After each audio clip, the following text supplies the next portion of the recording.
prokaryotes.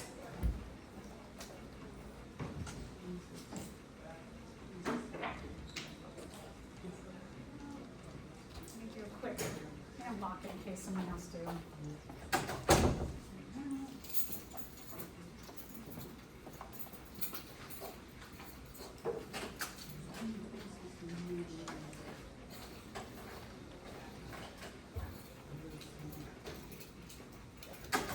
All right, so prokaryotes. Prokaryotes have two domains. Out of the three domains of life, two of them are prokaryotes, the archaea and the bacteria. So let's talk about the term prokaryotic and eukaryotic. The word prokaryotic is an adjective.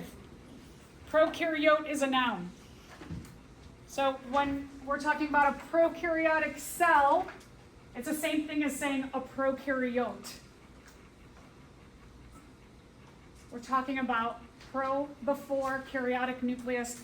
These are cells that evolved before the nucleus evolved or came about. They are simple. When we're talking about the archaea domain and the bacteria domain, these cells are very simple. They are unicellular. They're only one cell. We are trillions of cells, maybe more. So we are a lot more. They do not have as many organelles. But let's just consider something. Even though they are simple, even though as an organism they are only one cell, they don't have many organelles, they don't have a nucleus, they've been around for billions of years. So in terms of what's better, what's more advanced, I don't know, I kind of argue that maybe the prokaryotes are actually in their simplicity more advanced than we are, because they've been going for billions of years. We've only been around for hundreds of millions of years, so I don't know. We're not doing so great as a species, whereas they just keep making changes, right? They have mutations that pop up and they're favored. So interesting. We'll talk about all kinds of different prokaryotes. I'll give you examples, but before we get to that, just some other things about prokaryotes. I know we've seen this tree of life a number of times. So, and looking at the entire tree, it's very simplistic. It does have the three domains on here, the bacterial domain, the archaea domain, and the eukarya domain, to which we belong to the animal kingdom. This tree, the majority of the tree is made up of prokaryotic cells, these two. Now, let's talk about common ancestry. When you're looking at a phylogenetic tree, please remember that where you have a branch means that there is a common ancestor. So if I ask you a question like, which of the two domains share a common ancestor and both are prokaryotic, you'd go, oh, it's the bacteria and archaea are prokaryotic and they share a common ancestor. If I asked, which domain does eukarya share a common ancestor? Oh, eukarya shares a common ancestor with archaea. In terms of time goes actually from here this way. And so if we said of the named groups on this phylogenetic tree, which two most recent clades share a common ancestor, the most recently named would be the animals and the fungi. Time goes this way. There's nothing named in bacteria, nothing named in archaea, and then you have the animals and the fungi share a common ancestor. So just a little review of this phylogenetic tree. You might see it again somewhere. Remember that when we're looking at phylogenetic trees, they are showing us the evolutionary relationships. So again, we're talking about the sharing. Every time you have a branch off, there's a shared common ancestor. There are three very common shapes of the prokaryotes. Not saying these are the only ones, but these are the most common ones. So the first one are spherical or round. They also go by the name cocci.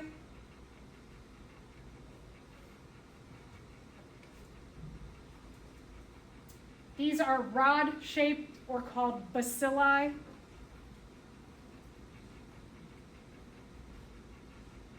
And kind of like DNA, a helix form. These, which are corkscrew-shaped or helix-shaped, are called spiral or spirilla. They look like snakes under the microscope, but if you looked down on them, they would be like a helix, like DNA. So again, just giving you an idea of what we're talking about: the cocci, the bacilli, and the spirilla. All right, what about size of these kinds of prokaryotic cells? So if we take a look at, we have tons of different cells and tons of different size cells, but on an average, let's just say like your textbook stereotypical round eukaryotic cell, nothing exciting about it. If we compare that to a photosynthetic prokaryotic cell like a cyanobacteria, these are some of the bigger prokaryotic cells. But when you're talking about something like what we worked with E. coli, E. coli are a bacilli type cell. They are much smaller than a cyanobacteria. A cocci, round staphylococcus. We carry staph bacteria in our throats. They help to keep us healthy, and in some cases, there are genetic mutations that make them hurt some of us. And just comparing the size of different kinds of cells to virus particles are very, very, very small. So let's just hypothesize here. Which of these situations do you think you'll find prokaryotes? Do you think you find them in our intestinal tract? Yeah, we find them there. Polar ice caps. Yeah. Deep sea vents. Yeah. In a mud puddle. On your pen. On the desk. We find them everywhere. So, yes, we're going to find prokaryotes pretty much everywhere you can imagine. What's a great thing about evolution is that we've always got these mutations that allow them to be favored even in some of the weirdest environments. Like our intestinal tract starts out like, one of the major organs is the stomach, where the pH is very, very low. But bacteria have mutations so they can survive in a very acidic environment. Weird. All right, so a little more about traits of prokaryotic cells. The way that they undergo reproduction is called fission. Fission means to split into two. Imagine that you're just sitting there and your body grows to twice its size and you split into two genetically identical copies of yourself. It's a super, super simple form of cellular reproduction.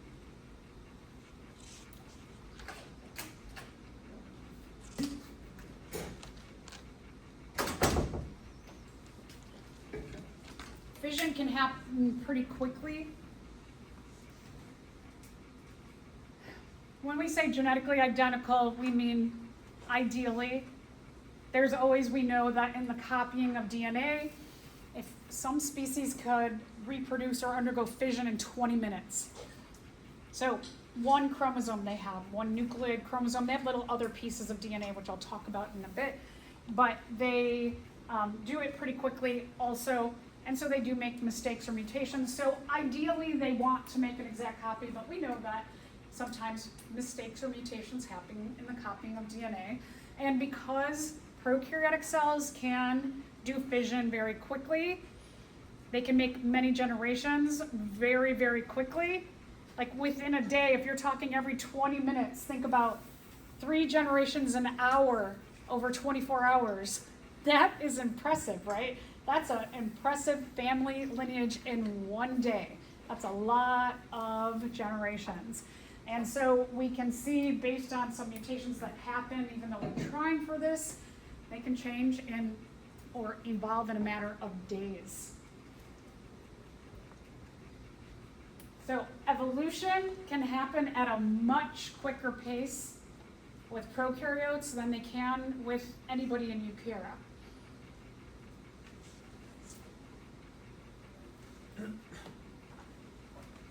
It's great for them, right? They've been working out for billions of years. They keep making enough mutations that allow them to be favored in almost any environment in the world.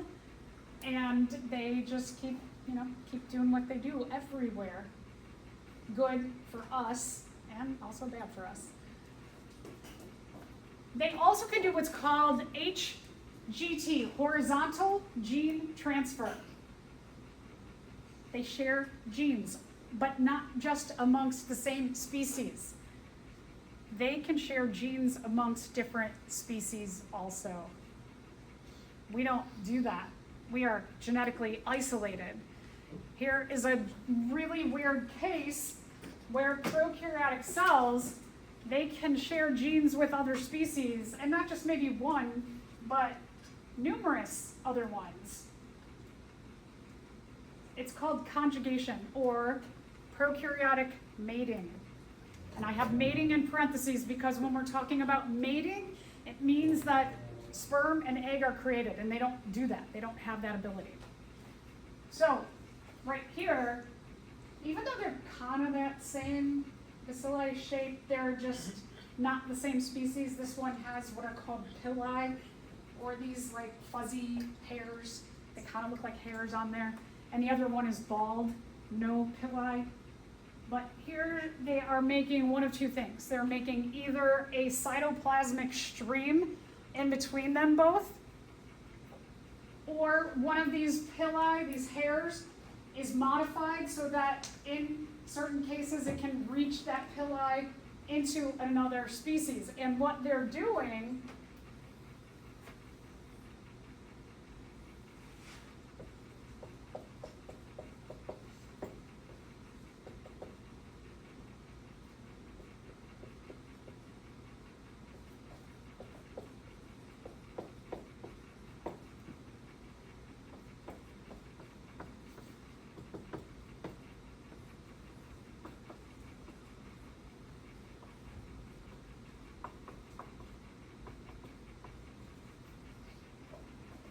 not only do they have a nucleoid, but they also have these little tiny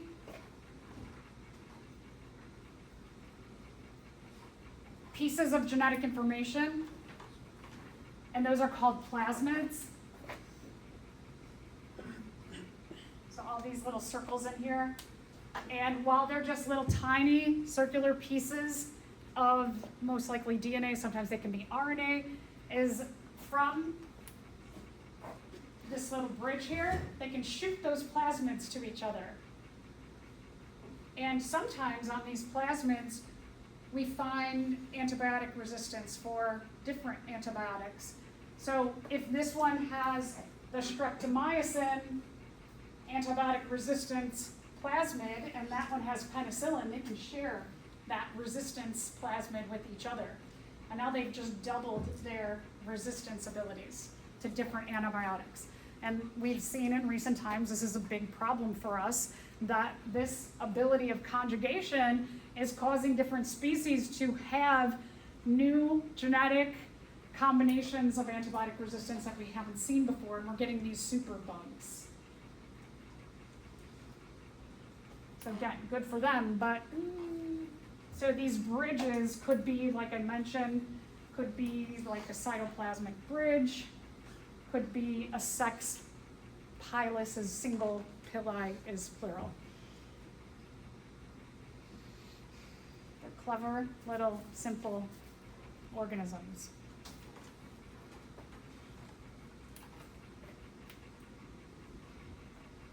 So pretty wild that between different species we're seeing these new genetic combinations that normally, like a lot of the eukaryotic cells can't do this. We don't have the ability to share like that. There's always an exception, which we'll talk about at the end of the lecture.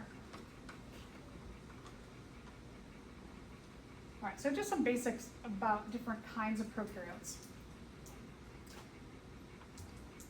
So hopefully this question will be easy then. What process are bacteria able to gain resistance to antibiotics? Good, yeah. So in this case, It's conjugation. Good.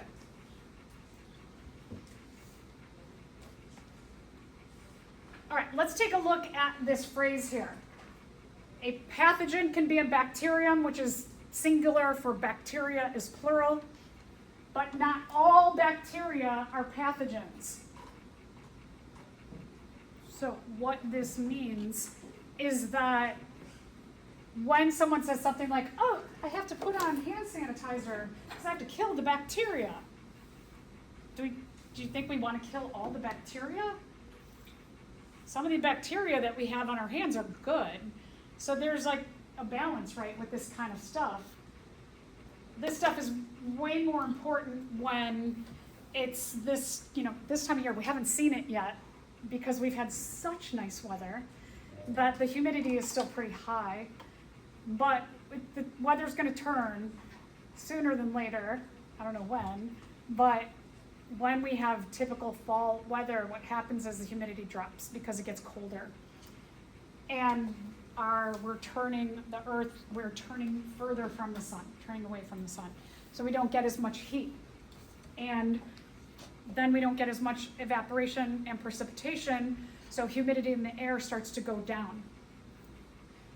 When the humidity goes down, let's say I sneeze and I rudely just sneeze and it goes into the air, what can happen to what's in my throat or in my sinuses and my nose is that bacteria, maybe virus particles, can float in the air.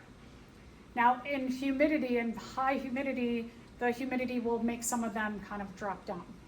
And in low humidity, they float much longer because they don't have water in the air to come up against.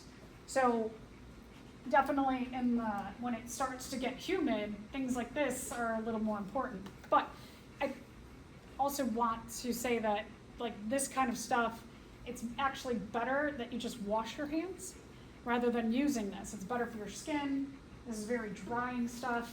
It does also kill like everything, including it can kill some of your own skin cells, which we'll get into the next unit talking about why do we want our skin cells around and all of the good things about that. But my point is that most of the bacteria that live in and on us are important. They're not pathogenic. So when people are like, oh, the bacteria, I was like, well, most of them are really, really good.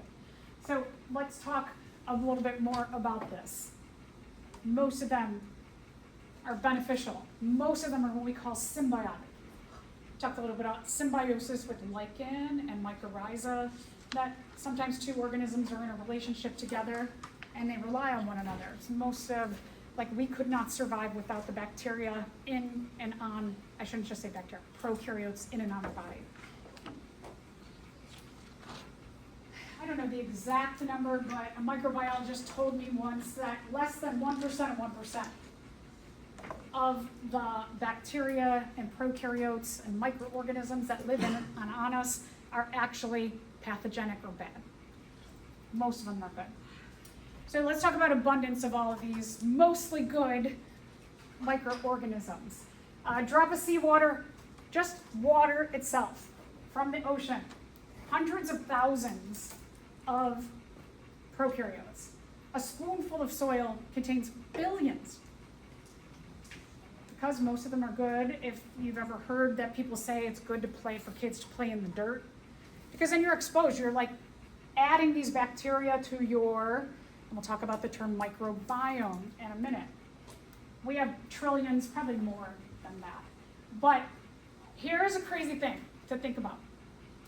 In and on our bodies, for every one of our own cells, there are 10 prokaryotic cells.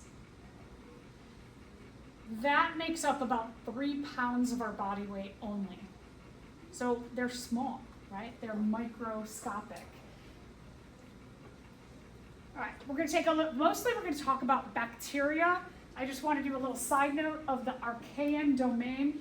They are known for having evolved to survive in the weirdest, wildest, craziest situations. So oftentimes they'll call them extremophiles because they just live every extreme place. All right, so harsh environments.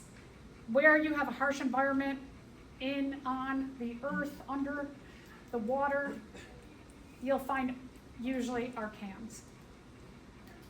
So they can live in hot springs where the water is literally boiling. You put your hand in boiling water, is that going to be pretty detrimental to you? Yeah, right? You immediately will react by taking it out. But they can survive there. Deep, deep, deep down in the ocean, thousands of meters down. As you go down further, it gets cold for a while, and when you get close to the crust of the earth or the bottom, it gets pretty warm. Thousands of meters down. Fissures or openings in the core of the earth in the ocean will spew out toxic chemicals from the core of the earth. So we're talking about super hot, super toxic. But there's whole communities of organisms that thrive in these environments. The other thing is water pressure. Water's really heavy. So they're getting smushed by water, it's boiling hot, and they're exposed to toxic chemicals, but whole communities are just going about it down there. And let's go in the other direction, frozen sea ice. A lot of people are concerned that as icebergs are melting, what could come back out and visit us that's been frozen deep in the ice? And even in places like the Dead Sea, where the salt concentrations are super duper high and would dehydrate most organisms, you've got archaeans who live there. All right, so let's go back to bacteria. In the bacterial domain, we have pathogens, only in the bacterial domain. A pathogen is a disease-causing microorganism that synthesizes some kind of poison that causes a set of symptoms.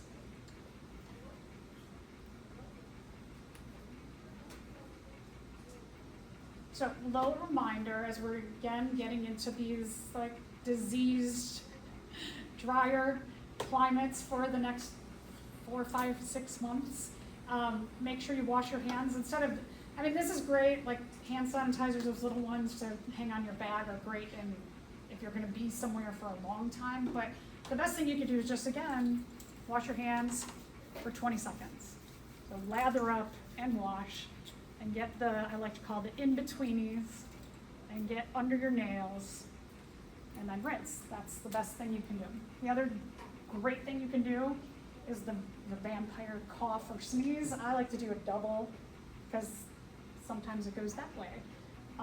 So, good practices will help you out.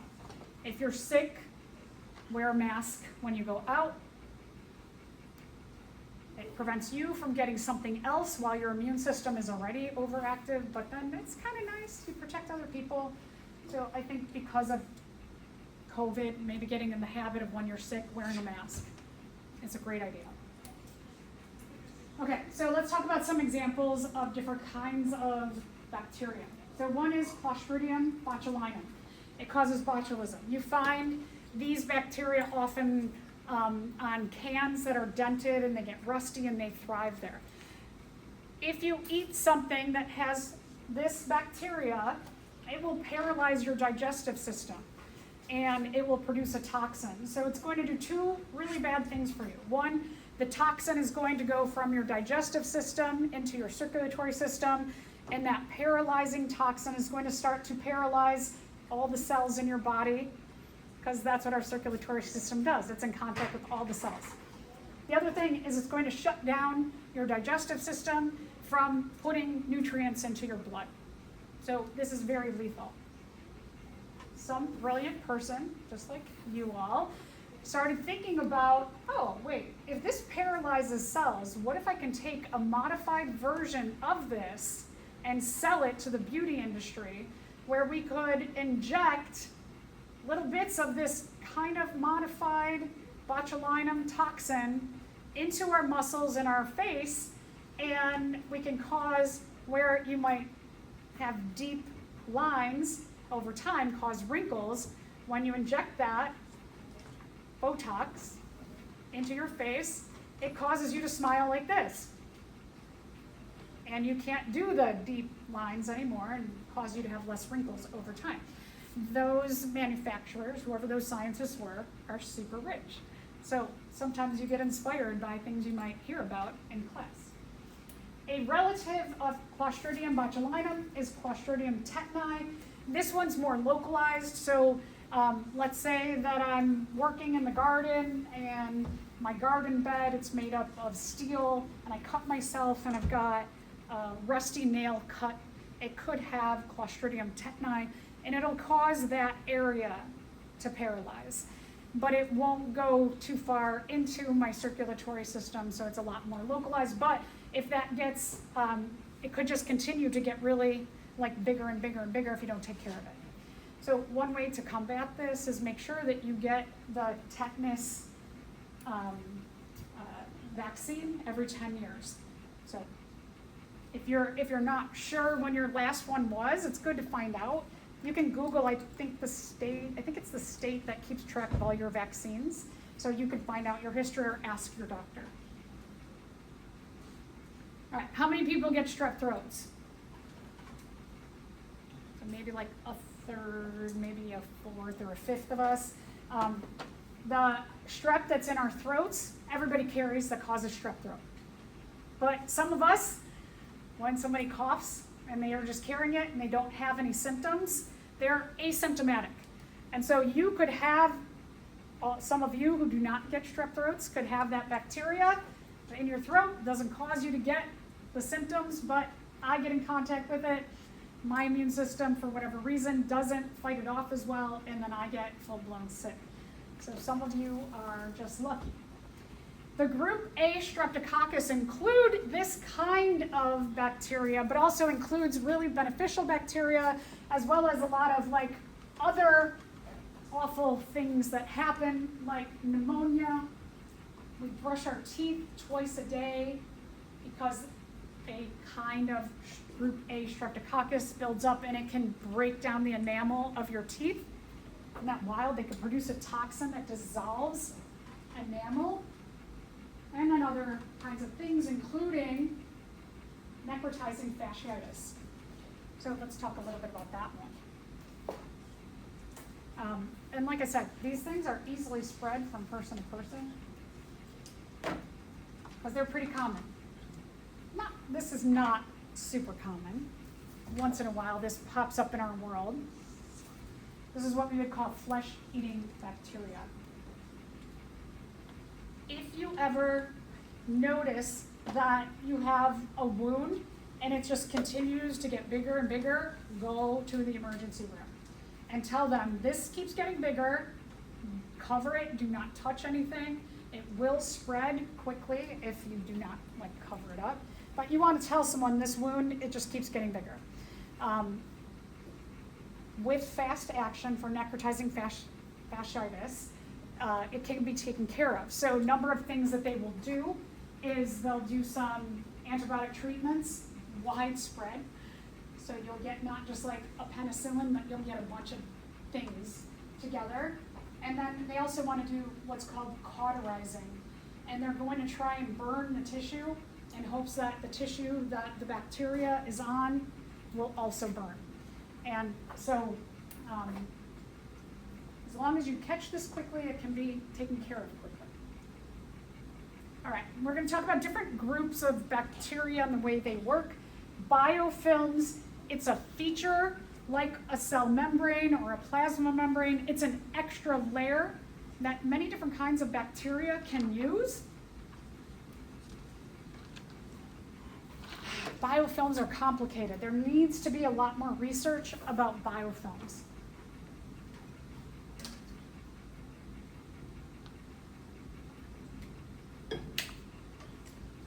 So, I'm one species of microorganism, and I could get together with 5 other species and we can together make a biofilm and protect ourselves from some kind of harsh environment.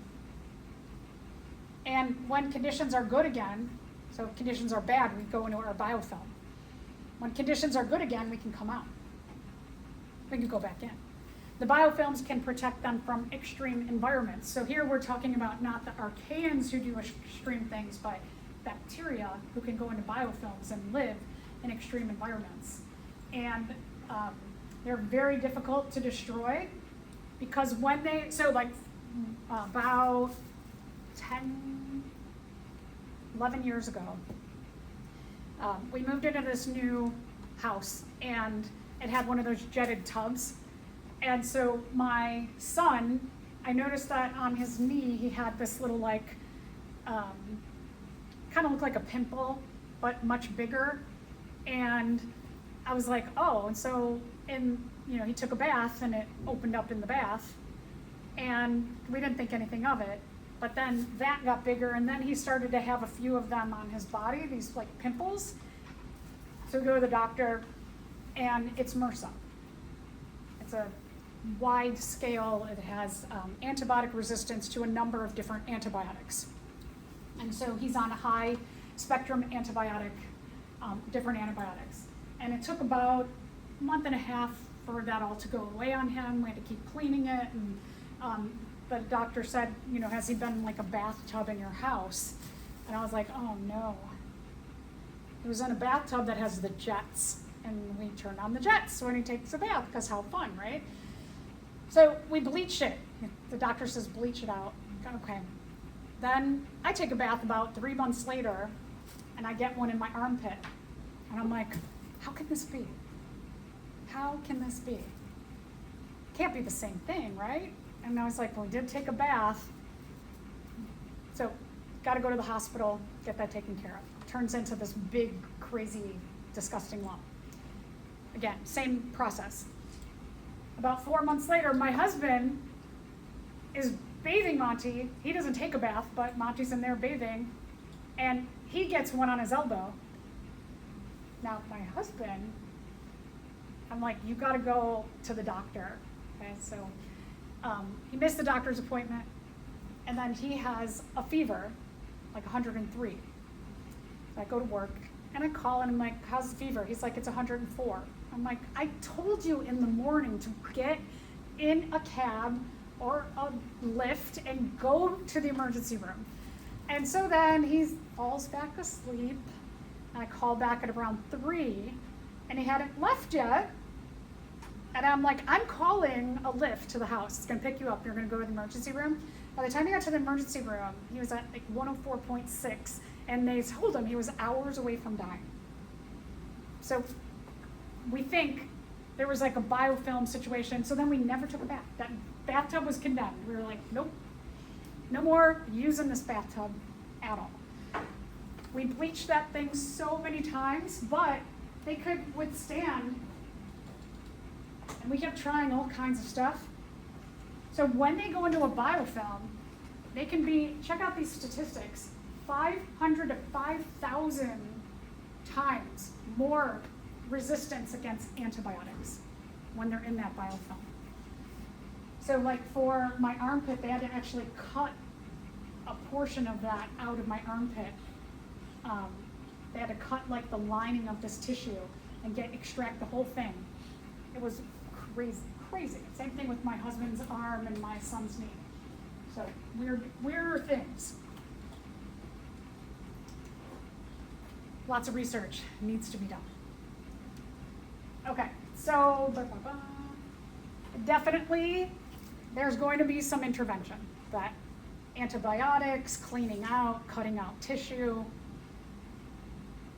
The great thing is our body, like when you get some kind of an infection, it'll put this lining encasement around that infection. So what they had to do, like in my armpit or my son's knee, is they get in there and they have to get the whole lining out. And once they get that lining out, then it should be totally fine. But our bodies do cool things in response to some of these weird things. Okay, so let's talk a little bit about intestinal bacteria. This is going to be a good and then bad. So back to this term microbiome. When we are born sterile. Not born, in the womb, we are sterile. When we are born, we start picking up microorganisms in our environment, starting with, if it is a vaginal birth, through the vagina. The vagina will give us a huge amount of our microbiome. So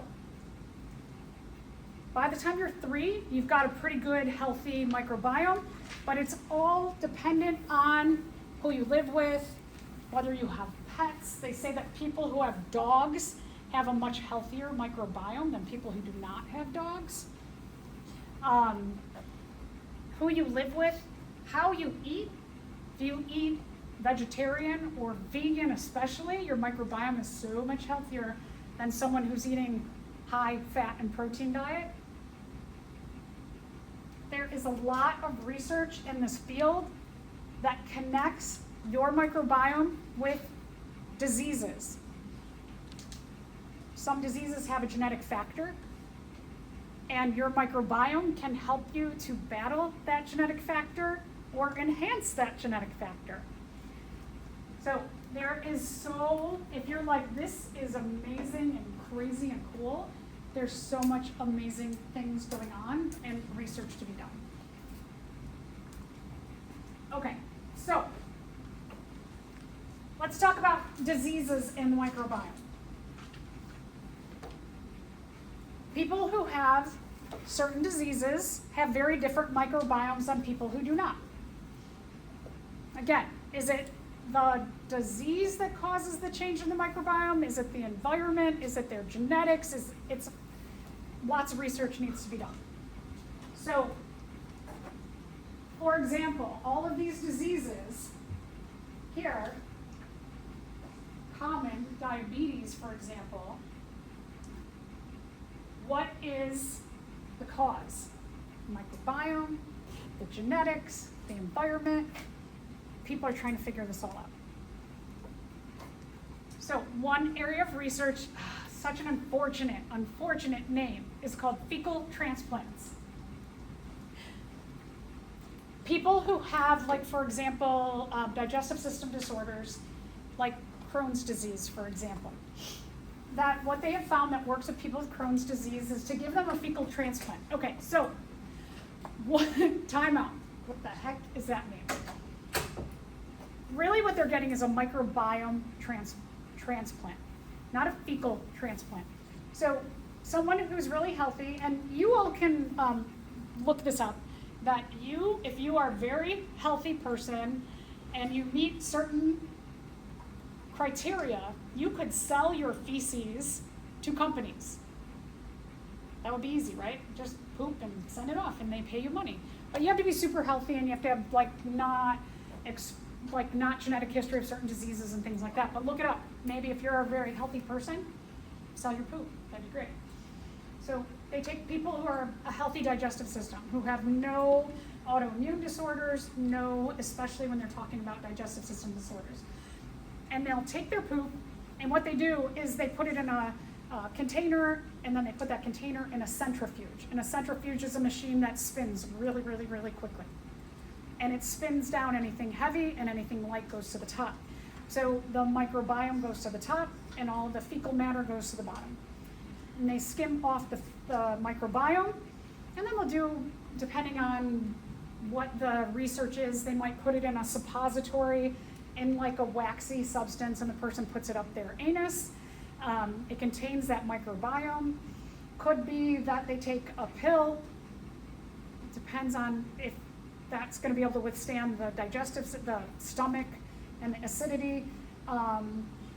Could be a variety of methods, but really when they're talking about a fecal transplant, it's the microbiome that's taken out, not like putting poop up their butt. Not quite like that. So that's always like, why did they call it like a digestive system microbiome transplant? But this is what's stuck.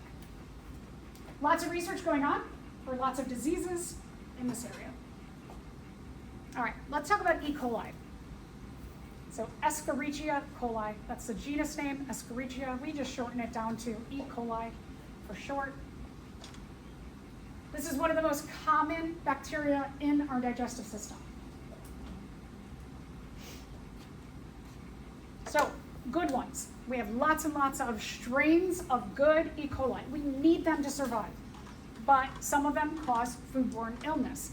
You eat something, you get violently sick. The strains that are pathogenic they produce a toxin that makes you violently have diarrhea and vomiting. It also can start to make your digestive system bleed. It can be fatal if it is not taken care of in enough time. So where does it come from? So here's a connection to beef.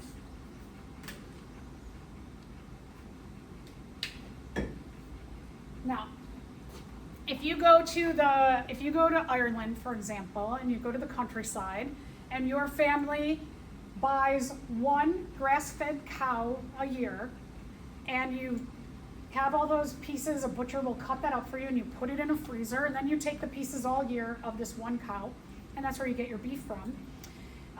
You will probably not ever be exposed to this strain of bacteria because the cow you're eating has been raised in a healthy manner. They're eating what they naturally eat.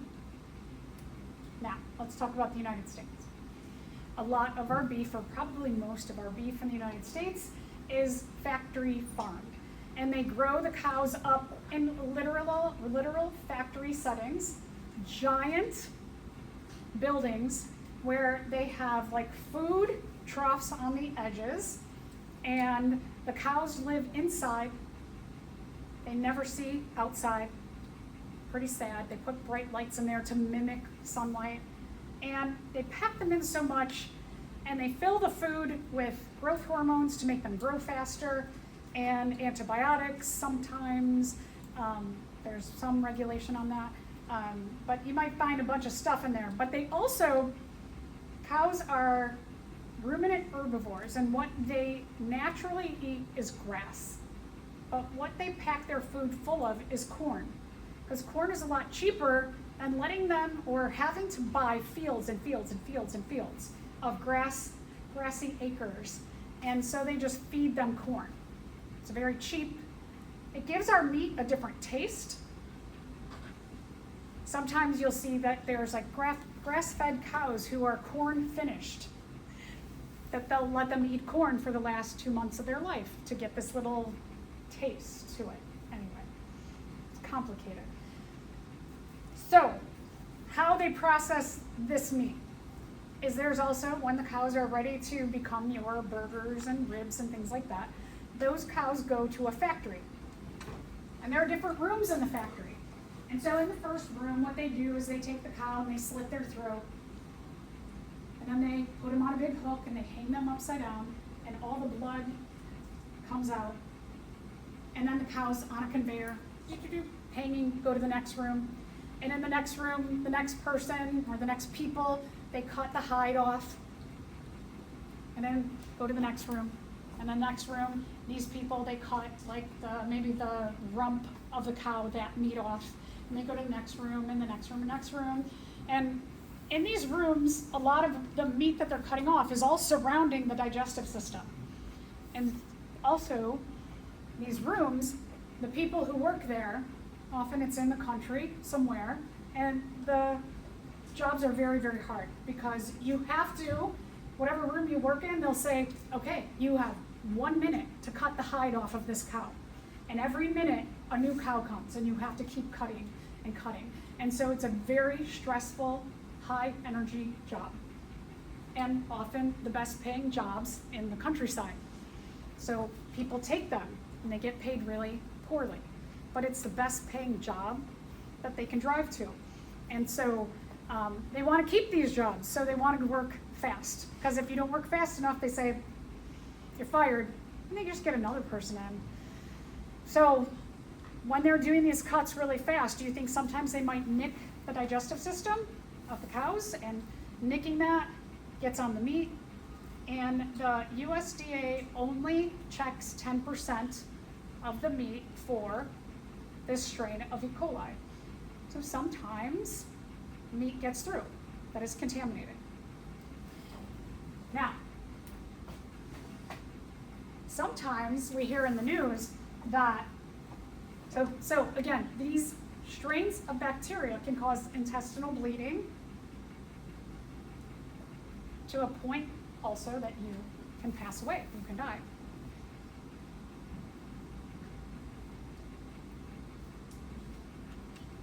So every so often, we get the messages on all of our socials that say, do not eat spinach right now.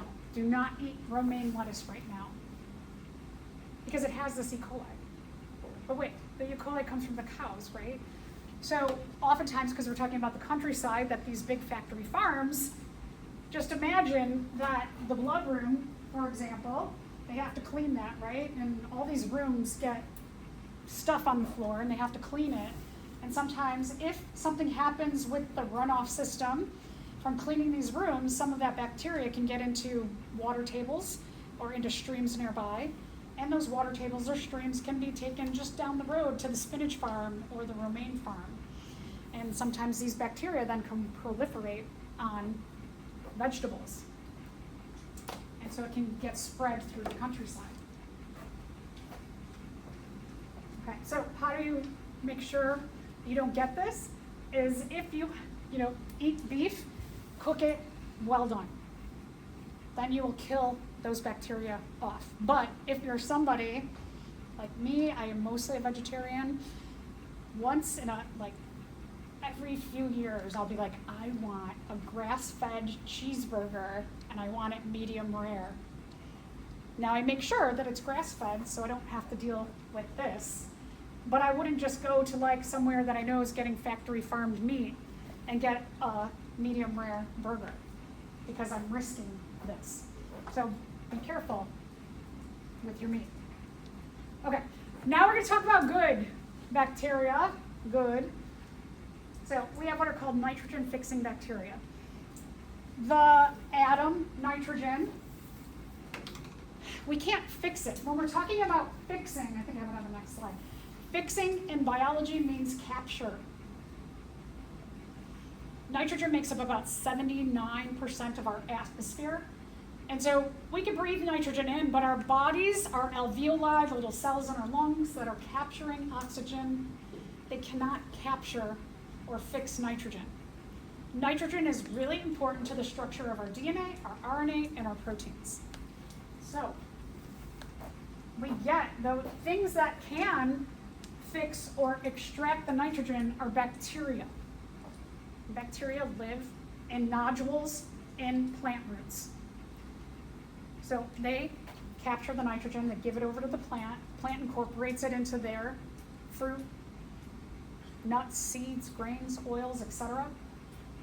And then something eats that and gets the nitrogen from them. And it gets passed through our food system. So kind of amazing that we all rely on these bacteria.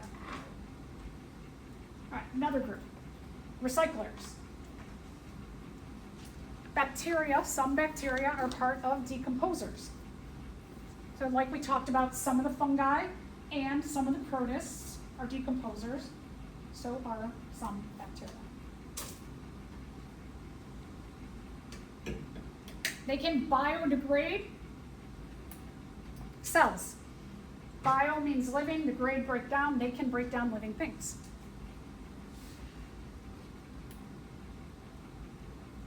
So just like we talked about with other decomposers. Most of what they're breaking down, dead things and waste. So yay for another group that does that. An offshoot to this is what's called bioremediation. Remediate means to change for the better. Bio, living thing. A living thing can change something for the better. So they can take toxic substances like oil, toxic waste sites, an old gas station that's been there for a long time, the tanks that were in the ground.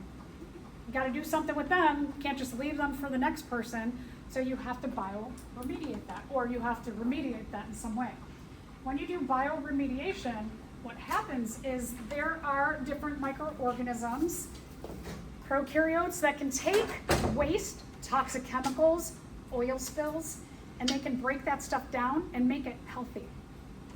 So, little story about a comparison between two different oil spills. There was back in the 80s, the oil spill to Exxon Valdez, which was up north between Canada and the United States, and then down about 30 years later in the Gulf, just about maybe 10 years ago or so. the Exxon Valdez up north, they use bioremediation. Animals are healthier, plants, algae, communities are much healthier, people much healthier. The Gulf of Mexico, they decided to use what are called dispersants. And dispersants, what they do is they take the oil, they grab onto them, they're chemicals, they're toxic chemicals that grab onto the oil and they sink them. And they disperse them away from our eyeballs. So now we've taken the oil that is toxic and had a dispersant grab onto it and make it disappear. But we haven't made anything disappear.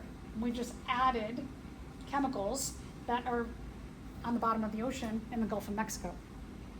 So very different strategy and going to be very, very different outcomes. If you're like, that's cool, huge field of research. All right, what is the difference between a beneficial bacteria and a pathogenic bacteria?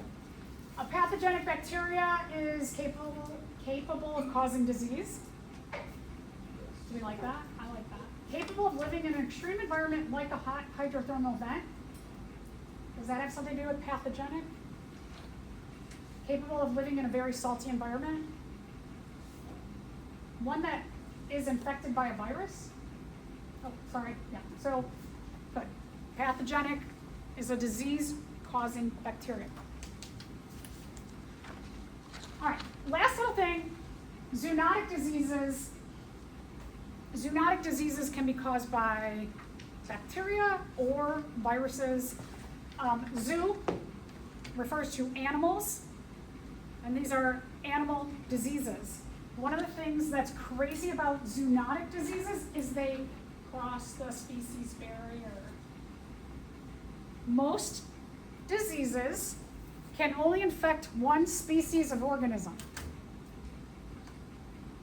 But on occasion, like COVID, they believe COVID came from bats, and then the bat got that disease into humans, and then some people who had dogs at home gave their dogs COVID, and so we see that it infected 3 different species, which is very unusual. And so these are not as uncommon as we think. There's 150 or more zoonotic diseases worldwide. I know, right? We thought, oh, COVID, right?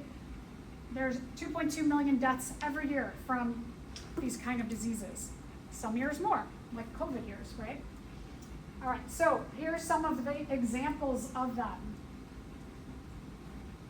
Ooh, those coronaviruses. Coronaviruses include not only COVID, but we've seen them around and they kind of come up and down in the world, like SARS or MERS.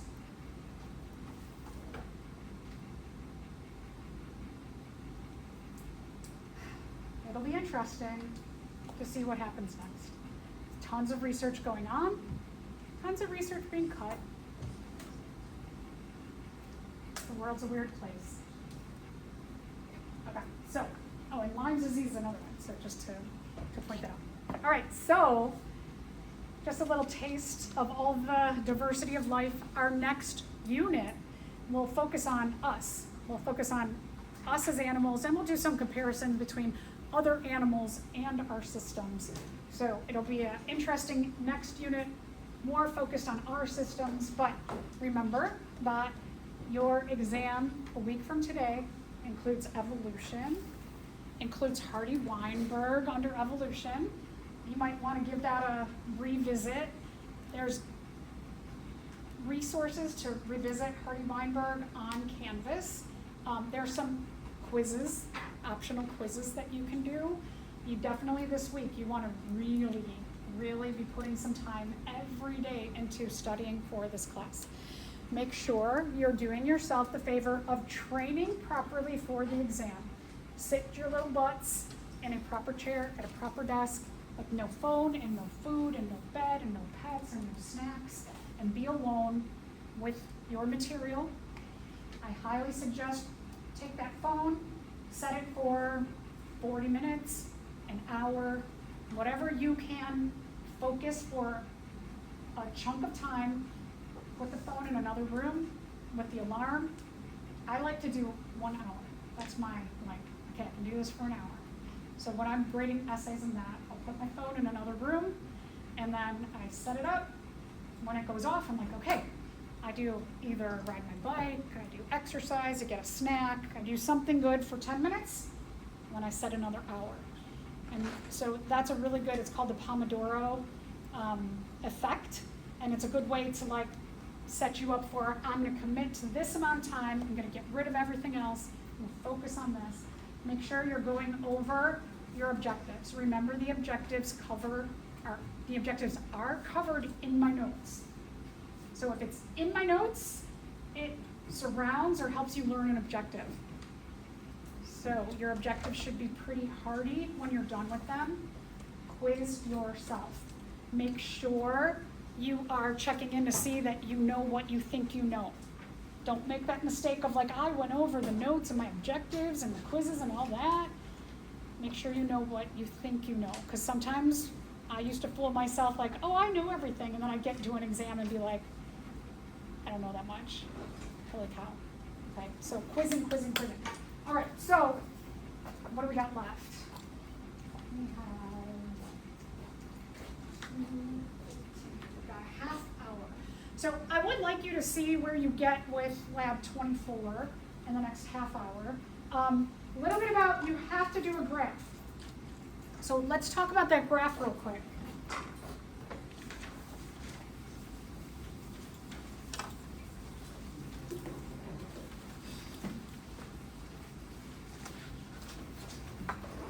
We give you extra graph paper in case you make a mistake. But you have one graph.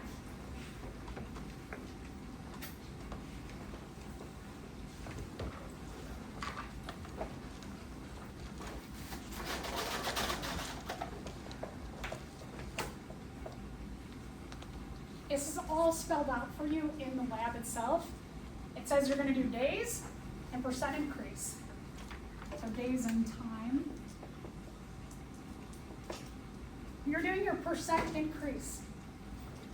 So you should have 4 colors. You should use 4 different colors. I've got pencils here. Feel free to grab a bunch of pencils. If you have other colors, you want to make sure you don't do them all in pencil.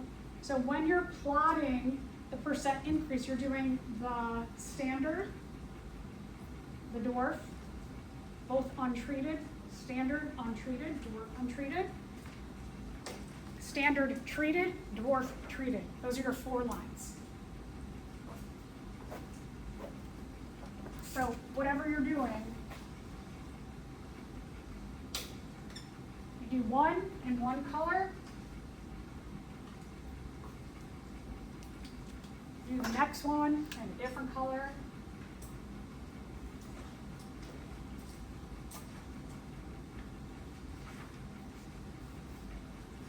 so you have 4 lines on one graph. I'm going to give you some important tips for making a graph.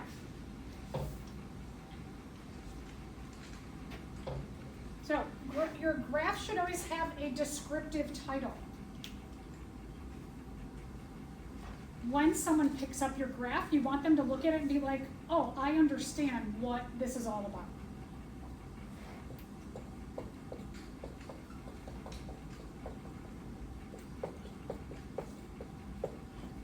Sometimes a descriptive title could be 2 words and then a sentence underneath it. Oh, I love that. Because then I can look at the title and then I can read, oh, this is what this is about.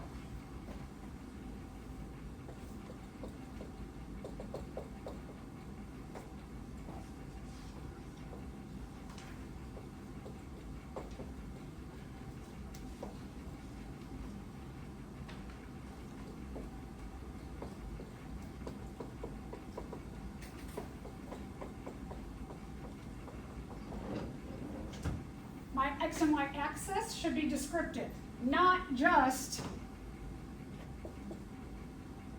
but also Y equals, and you could do something like that. So that I know when I look at this percent increase versus that. Oh, okay.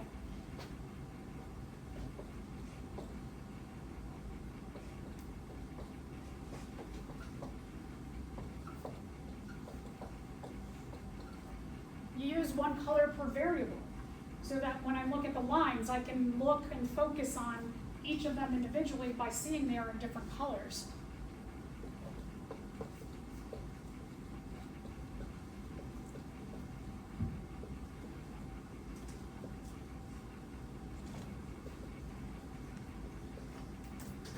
I should also have a legend that describes my variables, so that if I'm doing this,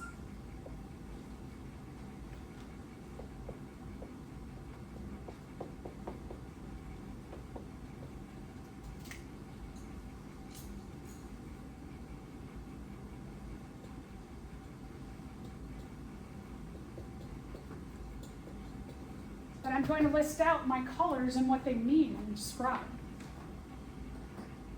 If you want to be really fancy, you could also put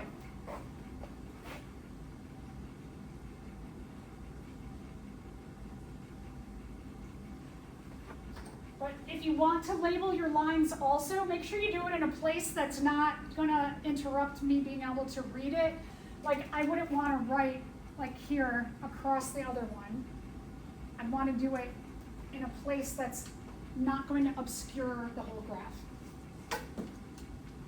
I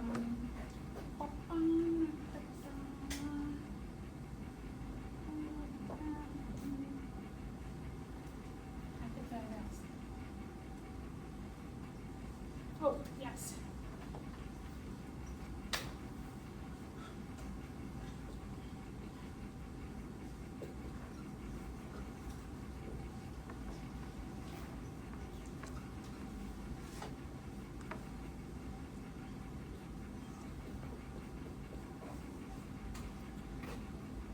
You should use a straight edge between data points. So, like this, if I see this, I'm going to be like, come on. Use a ruler to connect this to this. I can tell that you've just, and especially sometimes I get ones that are like, I go, come on. Get a ruler up. There's rulers in the glassware drawers that are smaller. There's always rulers around this room. Even if you're going to use like something that you can use to connect, but you want to go between two dots.